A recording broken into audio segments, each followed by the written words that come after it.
इस video series में हमने एक यूकैरियोटिक सेल की सेल वॉल और प्लाज्मा मेम्ब्रेन दोनों भी डिटेल में स्टडी कर ली है। अब हमें प्लाज्मा मेम्ब्रेन की अंदर की तरफ जो सेल कंपोनेंट्स है वो देखने हैं। सबसे पहले हम देखेंगे प्रोटोप्लाज्म। याद रखिए कि protoplasm is the living component of the cell. आपको अगर याद हो तो हमने कहा था कि cell wall is the non living component of the cell. तो ये जो प्रोटोप्लाज्म है that is the living component of the cell and is the physical basis of life.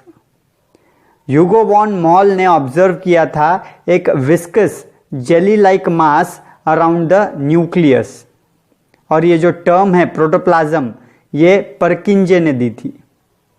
Max calls ने दी थी प्रोटोप्लाज्म थियोरी, और उन्होंने बताया था कि there is similarity between the plant and the animal protoplasm. तो ये दो इंपॉर्टेंट पॉइंट्स आपने नोट डाउन कर लेना चाहिए जिन पर बहुत से कॉम्पिटिटिव एग्जाम्स में क्वेश्चन पूछे जाते हैं।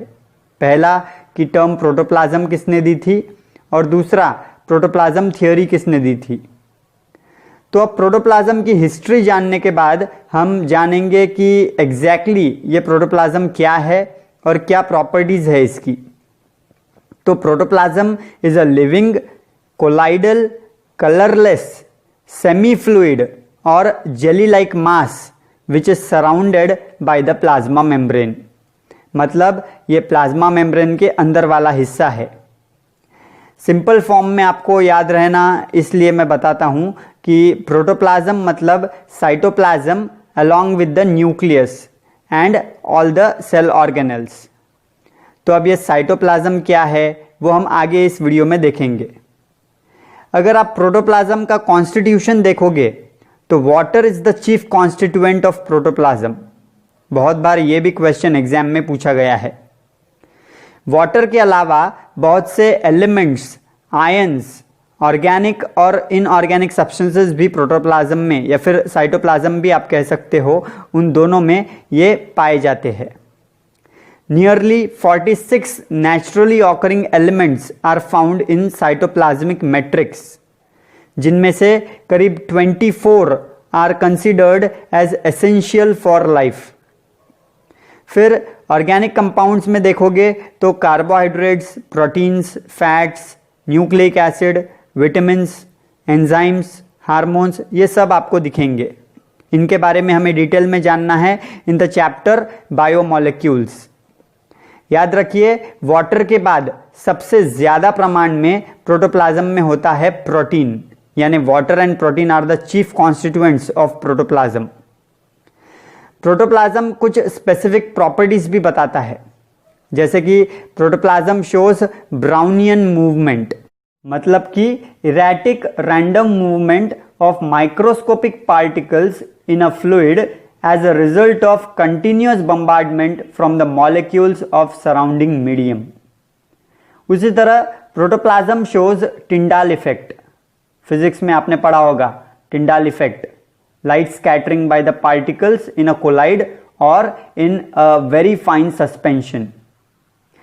प्रोटोप्लाज्म ऑल्सो शोज साइक्लोसिस, मतलब कि स्ट्रीमिंग मूवमेंट। तो ये तीनों भी प्रॉपर्टीज आपको याद रखना होगा। अब एक टर्म जो सुनने में प्रोटोप्लाज्म जैसी लगती है लेकिन दोनों में फर्क है, तो वो टर्म है प्रोटोप्लास्ट। प्रोटोप्लास्ट मतलब सेल विदाउट सेल वॉल, या फिर protoplasm with the non living inclusions excluding the cell wall. तो सेल वॉल के अलावा सेल में दूसरा नॉन लिविंग कंपोनेंट कौन सा है, वो है वैक्यूल।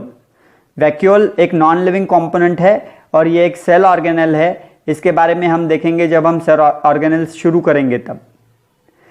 तो ये है प्रोटोप्लाज्म, मतलब कि cytoplasm along with the nucleus and other organelles। तो अब ये साइटोप्लाज्म मतलब क्या है, तो साइटोप्लाज्म को भी हम कह सकते हैं कि it is the living part of the protoplast, और ये वो फ्लूइड है जो कि प्लाज्मा मेम्ब्रेन और न्यूक्लियस के बीच में दिखाई देता है। और न्यूक्लियस के अंदर जो फ्लूइड दिखाई देता है उसे न्यूक्लियोप्लाज्म कहते हैं। ये जब हम न्यूक्लियस स्टडी करेंगे तब वहां आएगा। याद रखिए कि साइटोप्लाज्म, जिसे बहुत सी बुक्स में साइटोसॉल भी कहा है, इज द मेन एरेना और medium for the cellular chemical reactions, मतलब बहुत सी सेल्यूलर केमिकल रिएक्शंस साइटोप्लाज्म में होती है। ये जो टर्म है साइटोप्लाज्म, ये स्ट्रैसबर्गर ने दी थी। इस साइटोप्लाज्म को हम 3 पार्ट्स में डिवाइड कर सकते हैं। सबसे बाहर का हिस्सा है एक्टोप्लाज्म, बीच का हिस्सा है मेसोप्लाज्म और सबसे बाहर का हिस्सा है एंडोप्लाज्म। अब कुछ टेक्निकल टर्म्स जो आपको याद रखनी है। पहली है हाई एलोप्लाज्म, जिसे साइटोप्लाज्मिक मैट्रिक्स या फिर साइटोसॉल भी कहते हैं, and it is that part of the cytoplasm other than cell organelle, यानी सेल ऑर्गेनल के अलावा बचा हुआ जो हिस्सा है दैट इज हाई एलोप्लाज्म। दूसरी टर्म है paraplasm. Paraplasm is the non living inclusion in the cytoplasm. Cytoplasm के कॉम्पोजिशन में भी वही सब चीजें आएगी जो हमने प्रोटोप्लाज्म के कॉम्पोजिशन में देखी थी, और वही सारी प्रॉपर्टीज भी साइटोप्लाज्म दिखाएगा। लेकिन प्लांट्स और एनिमल्स के साइटोप्लाज्म में आपको थोड़ा सा फर्क दिखाई देगा। प्लांट सेल्स के अंदर जो साइटोप्लाज्म है वो थिन होता है and it is pushed towards the periphery due to the large central vacuole, और वही एनिमल सेल्स में जो साइटोप्लाज्म है that is more granular and dense, और एनिमल सेल्स में लार्ज वैक्यूल नहीं होते, वहां पे छोटे छोटे वैक्यूल्स होते हैं, इसलिए वो जो साइटोप्लाज्म है वो आपको ऐसे पेरिफेरी के तरफ पुश किया हुआ नहीं दिखाई देगा। अब अगली वीडियो में हम सेल ऑर्गेनल स्टडी करना शुरू करेंगे।